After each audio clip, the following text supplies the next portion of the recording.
নমস্কার। আজকে ধনুরাশিকে নিয়ে বলবো। ধনুরাশির ক্ষেত্রে সূর্যের পরিবর্তন। সূর্য তো হচ্ছে ধনুরাশির ক্ষেত্রে কারক গ্রহ, ভাগ্যের ঘরের অধিপতি। সূর্যের পরিবর্তন হচ্ছে 14ই জানুয়ারিতে এবং 12ই ফেব্রুয়ারি পর্যন্ত তার পরিবর্তনের সময়সীমা। এই সময়কালে সূর্য অবস্থান করবে ধনুরাশির দ্বিতীয় ঘর মকর রাশিতে, অর্থাৎ পুত্রের ঘরে পিতার প্রবেশ। তো কীরকম প্রভাব দিবে ধনুরাশির ক্ষেত্রে? ধনুরাশি কোন দিক থেকে উন্নতি হতে যাচ্ছে, কোন দিক থেকে সাবধান, কোন বিশেষ উপাচার করবে, এগুলো সমস্ত কিছু আজকের আলোচনাতে তুলে ধরবো। তো যাই হোক, অনুষ্ঠানটি শুরু করার আগে সবার প্রথম বলি যে এটা গ্রহের গোচর এবং চন্দ্ররাশি অনুসারে আলোচনা করা হচ্ছে, কারো কোনো রকম ব্যক্তিগত গোষ্ঠী ধরে আলোচনা নয়।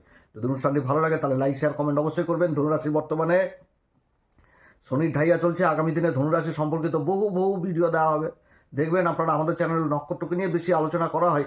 তো যারা জ্যোতিষী সংক্রান্ত বিষয়কে ভালোবাসেন, গুরুত্ব দেন, ইন্টারেস্টেড, আশা করছি তারা বিশেষভাবে উপকৃত হবেন। তো যাই হোক, অনুষ্ঠানটি শুরু করছি। সূর্যের গোচর, সূর্য ভাগ্যের ঘরের অধিপতি, দ্বিতীয় ঘরে অবস্থান মকর রাশিতে। তাহলে সবার প্রথমে এখানে দেখতে হবে যে সূর্যের সাথে শনির কোনো কী সম্পর্ক উঠে আসছে। যদি তৎকালীন শত্রুতার সম্পর্ক উঠে আসে, তাহলে কিন্তু এই গোচরে অনেক কিছুই কিন্তু ক্ষতির সম্মুখীন হতে হবে এই ধনুরাশিকে। কারণ শনির সাথে যদি সম্পর্ক, কারণ শনির সাথে পিতা পুত্রের যে সম্পর্ক, এটা সবাই জানে, গোটা জগতই জানে।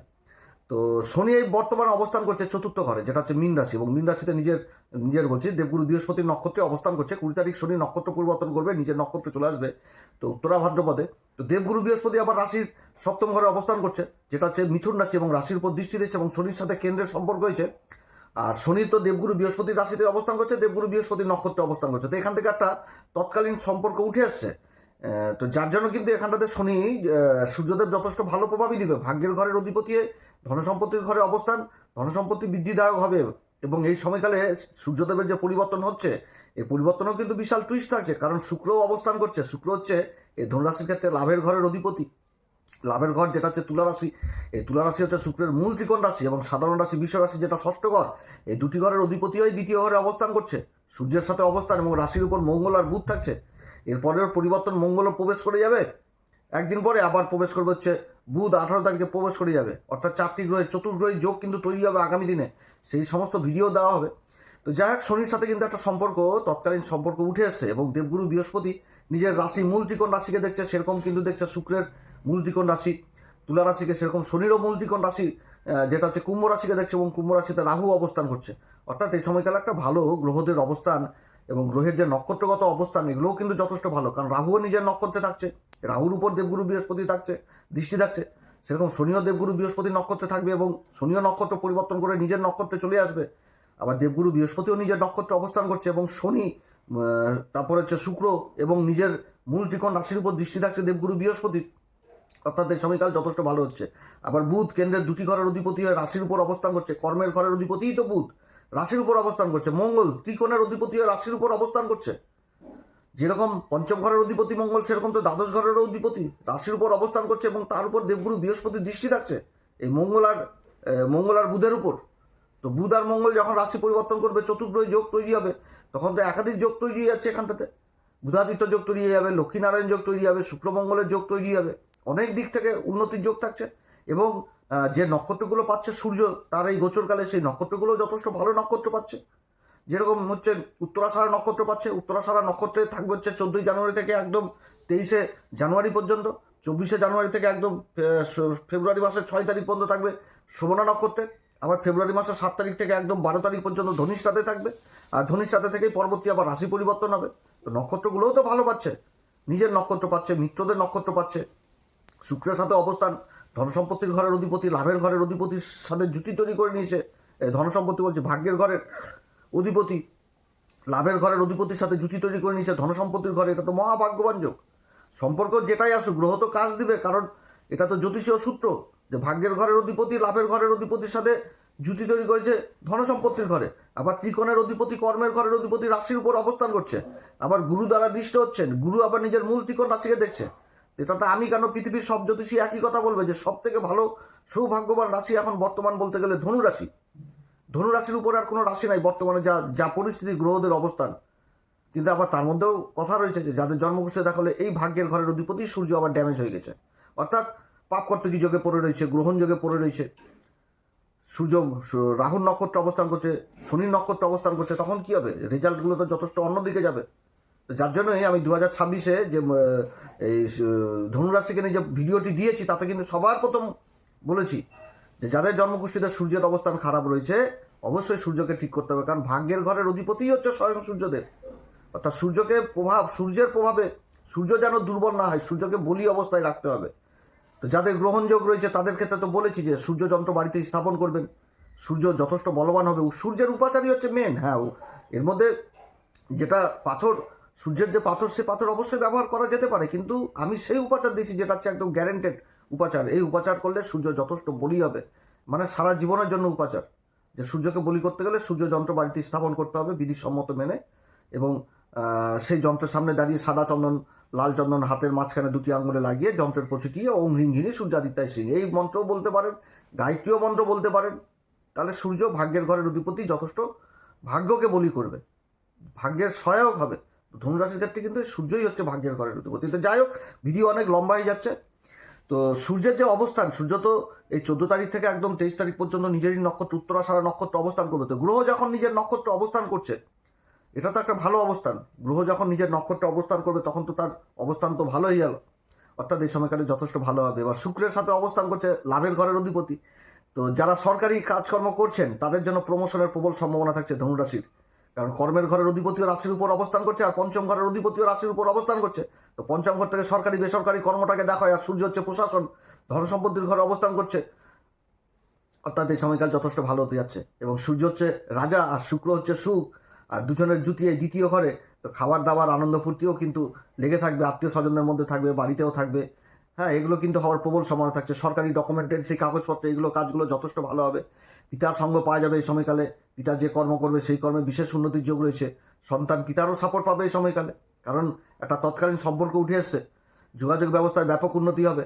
যে কোনো যারা জায়গা জমি সংক্রান্ত কাজের সাথে যুক্ত রয়েছেন সেই কাজগুলো যথেষ্ট ভালো হবে। ভূমি সংক্রান্ত কাজ, শনি তো চতুর্থ ঘরে অবস্থান করছে, কর্মের ঘরে দৃষ্টি থাকছে। তো বহু সরকারি বেসরকারি কাজ হবে। এবং যারা সরকারকে কোনো রকম মাল সাপ্লাই দিচ্ছেন, মোট কথা সরকারের সাথে বা বেসরকারি যে কর্মই করুক, যেই কর্মই করুক, রেভিনিউ টাকা পয়সা ইনকাম কিন্তু যথেষ্ট হবে। কারণ ধনসম্পত্তির ঘরে সূর্য ধনসম্পত্তির ঘরে অবস্থান করছে, ভাগ্যের ঘরের অধিপতি হয়ে। তো অর্থ তো যথেষ্টই নিয়ে আসবে, কারণ প্রশাসন আর্থিক জিনিসটাকে বিশেষভাবে এখানে তো উঠাচ্ছে। শুক্রের অবস্থান, আর্থিক দিক মজবুত হবে। যারা ব্যবসার সাথে যুক্ত রয়েছেন তাদের জন্য যথেষ্ট ভালো অবস্থান। আর্থিক দিক, আমদানি যথেষ্ট বৃদ্ধি পাবে এই সময়কালে, যেই কর্মই করুক, যেই কর্মই করুক। তবে সূর্য যে নিজের নক্ষত্র অবস্থান করছে এবং তার দৃষ্টি কিন্তু অষ্টম ঘরে থাকছে এই সময়কালে। আর শুক্রের অবস্থান ষষ্ঠ ঘরের অধিপতিও শুক্র, তো শত্রুরাও কিন্তু এই সময়কালে জাত হবে। এবং ধনুরাশির ক্ষেত্রে প্লাস পয়েন্ট হচ্ছে যারা ঋণের চেষ্টা করছেন তাদেরও কিন্তু ঋণ পাওয়ার প্রবল সম্ভাবনা এই সময়কালে থাকবে। তবে ধনুরাশিকে এটাও মনে রাখতে হবে যে ঋণ দিয়ে কাজ করা যাবে, এটা ঠিক, সেখান থেকে লাভ আসবে, কিন্তু যোজনাবদ্ধ হয়ে পরিকল্পনা মাফিক কাজ করতে হবে। কিন্তু যদি কাউকে আবার ঋণ দিয়ে ফেলে এই সময়কালে, তাহলে কিন্তু সেই টাকা উঠাতে গেলেও কিন্তু মানে পায়ের জুতা চেঞ্জ হয়ে যাবে। হ্যাঁ, এটাও কিন্তু মনে রাখতে হবে। গন্ডগোল অশান্তিও কিন্তু বই নিয়ে আসবে, অতএব দিক থেকে কিন্তু সাবধান। এরপরে যে আবার নক্ষত্রটা পাচ্ছে সেটা কিন্তু আবার শ্রবণা নক্ষত্র পেয়ে যাচ্ছে। শ্রবণা নক্ষত্রে থাকবে হচ্ছে একদম 24 তারিখ থেকে ফেব্রুয়ারি মাসের 6 তারিখ। আর এর মধ্যে যত গ্রহ যেমন বুধ মঙ্গল সব পরিবর্তন হয়ে চতুর্থ ঘরে চলে আসবে, অর্থাৎ চতুর্গ্রহী যোগ তৈরি হবে। ধনসম্পত্তির ঘরটা জবরদস্ত হয়ে যাবে।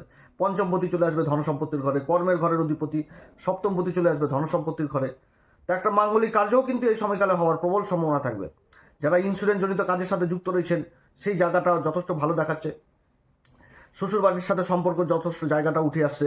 তারপরে আত্মীয় স্বজনদের সাথে সম্পর্ক জায়গাটা উঠে আসছে। কোনো জায়গা জমি সংক্রান্ত যদি বিবাদ অশান্তি থাকে তাহলে সেগুলো উঠে আসছে, মানে মীমাংসার দিক উঠে আসছে। আবার যদি কারো জন্মকুষ্ঠী তারপর মঙ্গল সূর্য যদি খারাপ থাকে তাহলে সেই জায়গা জমি নিয়ে আবার অশান্তি গণ্ডগোল হওয়ার সম্ভাবনা উঠে আসছে, এটাও কিন্তু থাকছে যদি খারাপ অবস্থায় থাকে। অতএব এদিক থেকেও সাবধান। এই সময়কালে নিজের কথাবার্তার দিক থেকে বিশেষ করে সাবধান থাকতে হবে। চন্দ্রমার নক্ষত্রে মানসিক স্থিতি যথেষ্ট ভালো থাকবে, এগিয়ে যাওয়ার ক্ষমতা থাকবে। কিন্তু সূর্য হচ্ছে কি রাজা, তো আর চন্দ্রমা হচ্ছে মায়ের সংজ্ঞা দেওয়া হয়েছে। তো এইখানটাতে কি হবে যে মনকে যথেষ্ট বলি হয়ে যাচ্ছে। তো কথাবার্তার দিক থেকে দ্বিতীয় ঘর বাণীর একটা কনফিডেন্ট জিনিসটা চলে আসছে, যাকে তাকে যা ইচ্ছা তাই বলে দিলাম। তো চন্দ্রমার নক্ষত্রে যখন সূর্য অবস্থান করবে তখন মানে ওই গান্ধীগিরি আর দাদাগিরি চলবে না, তখন চলবে কিন্তু হচ্ছে চাপলুসিগিরি। অর্থাৎ বসের সাথে সম্পর্ক ভালো করতে হবে, হ্যাঁতে হ্যাঁ সুর মিলিয়ে চলতে হবে, তাহলে কাজ যথেষ্ট এগিয়ে যাবে। এগুলো করতে হবে ধনুরাশিকে। এবং এরপরে যখন আবার মঙ্গলের নক্ষত্রে চলে আসবে ধনুষ্ঠা নক্ষত্রে, সেখানটাতেও কিন্তু কথা শুনতে হবে, অধিকার রক্ষা করতে হবে। আমি একটা ছোট্ট শর্ট ভিডিও দিয়েছিলাম কিছুদিন আগে, সেখানে বলেছিলাম যে দ্বিতীয় ঘরে যদি সূর্য আর মঙ্গল থাকে তাহলে চাপলুসিগিরি করতে হবে, কথা শুনতে হবে, হ্যাঁতে হ্যাঁ মিলাতে হবে, খাবার দাবার ভালো মতন মানে আর্থিক মানে সেবা শুশ্রূষা, খাওয়া দাওয়া, আনন্দ ফুর্তি এগুলো করাতে হবে। তাহলে কিন্তু কাজকর্ম যথেষ্ট হাসিল হবে। তো সেই জিনিসটা কিন্তু, যে যারা কোনো বসের আন্ডারে কাজ করছেন, উচ্চ আধিকারিকের আন্ডারে কাজ করছেন, তাদেরকে সেই কথাগুলো শুনতে হবে। বেআইনি পদ্ধতিতে কোনো কাজ করা যাবে না। আর মঙ্গল এখানে তো অবস্থান হয়ে যাওয়া মানে কি, পরিকল্পনা জিনিসটা উঠে আসছে। যে কোনো কাজ করতে গেলে পরিকল্পনা অপি করতে হবে। পরিকল্পনা যদি ছাড়া কোনো কাজ হয়, তাহলে এগোবেই না, কাজ পিছনে সরে যাবে, উল্টাপাল্টা হয়ে যাবে। অতএব এদিক থেকে সাবধান। তবে এই সময়কালে বিশেষভাবে খাবার দাবারের কাজ, কোনো খাবারের প্রোডাক্টের কাজ, জায়গা জমি সংক্রান্ত কাজ, ভূমি সংক্রান্ত কাজ, বিভিন্ন রকম কাজ হবে। কিন্তু অনেক দিক থেকে প্রশাসন লেভেলের বহু কাজ হবে, কর্মের সন্ধান হবে, জায়গা জমি, তারপর রিয়েল এস্টেটের কাজের সাথে যারা যুক্ত রয়েছেন, শুক্র রয়েছে অলংকারের কাজের সাথে যারা যুক্ত রয়েছেন, আইন সংক্রান্ত কাজের সাথে যারা যুক্ত রয়েছেন, চার্টার্ড অ্যাকাউন্টেন্ট, মার্কেটিং ফিল্ডে যারা রয়েছেন, তারপর মিডিয়া সেক্টরে যারা রয়েছেন, এক কথায় বলতে গেলে জুতো সেলাই থেকে চণ্ডীপাঠ পর্যন্ত যে যেই কর্মই করুক, আর্থিক দিকটা বলি থাকবে। কিন্তু প্ল্যান করে, প্ল্যান মাফিক চলতে হবে। প্ল্যান ছাড়া কিন্তু চললে অসুবিধায় পড়তে হবে এই ধনুরাশিকে। এবং তার সাথে কিন্তু শরীরচর্চা এবং নিজের খাওয়া দাওয়ার দিকে যথেষ্ট খেয়াল রাখতে হবে, তাতে কিন্তু শারীরিক অসুস্থতাও নিয়ে আসবে। অত্যধিক আনন্দ, সুখ, ভোগ এগুলো কিন্তু দেখাচ্ছে এই সময়কালে। অতএব এদিক থেকেও সাবধান। তো যাই হোক, অনেক কথা আলোচনা করলাম, একটা গোচর দিয়ে তো সব কথা হয় না। এরপরে আবার মঙ্গলের গোচর হবে, বুধের গোচর হবে, সেগুলোকে নিয়ে বলবো। সমস্ত কিছুই ভালো। এবং আগামী দিনে ধনুরাশিকে নিয়ে বহু বহু ভিডিও দিব, নক্ষত্র নিয়ে আলোচনা করব। তো এই সময়কালে কোন উপাচার করবে? প্রত্যেকদিন হনুমান চল্লিশা, বজরংবাণ, শ্রীরাম সীতা প্রণাম মন্ত্র সহকারে পাঠ করবেন, সূর্যদেবকে অর্ঘ্য দিবেন। আর আরও একটা কথা, যে ধনুরাশির ক্ষেত্রে যে কোনো গুরুজন ব্যক্তিকে অসম্মান করা যাবে না। এবং তার সাথে নিজের পিতাকে অসম্মান করা মানে নিজের হাতে নিজের ভাগ্যকে নষ্ট করে দেওয়া। এটাও কিন্তু ধনুরাশিকে মনে রাখতে হবে। পিতা যেরকমই হোক, সে কিন্তু পিতাকে কোনো রকমভাবে অসম্মান করা যাবে না। পারলে পিতা মাতার এই সময় পা ছুঁয়ে আশীর্বাদ নিয়েই যে কোনো কাজ শুরু করতে হবে। এটা করতে হবে। যারা গুরুর দীক্ষা নেননি, অবশ্যই গুরুর দীক্ষা নেবেন, যথেষ্ট ভালো সময়। আর সূর্য যন্ত্র সম্পর্কে যেটা বললাম, এই যন্ত্র আমাদের ইউটিউবে প্রোডাক্ট বলে একটি অপশন রয়েছে, সেখানটাতে আপনারা পেয়ে যাবেন যে সূর্য যন্ত্র। আপনারা সবাই ভালো থাকেন। এরপরে আবার আসবে একটি নতুন পর্ব নিয়ে। নমস্কার, ধন্যবাদ।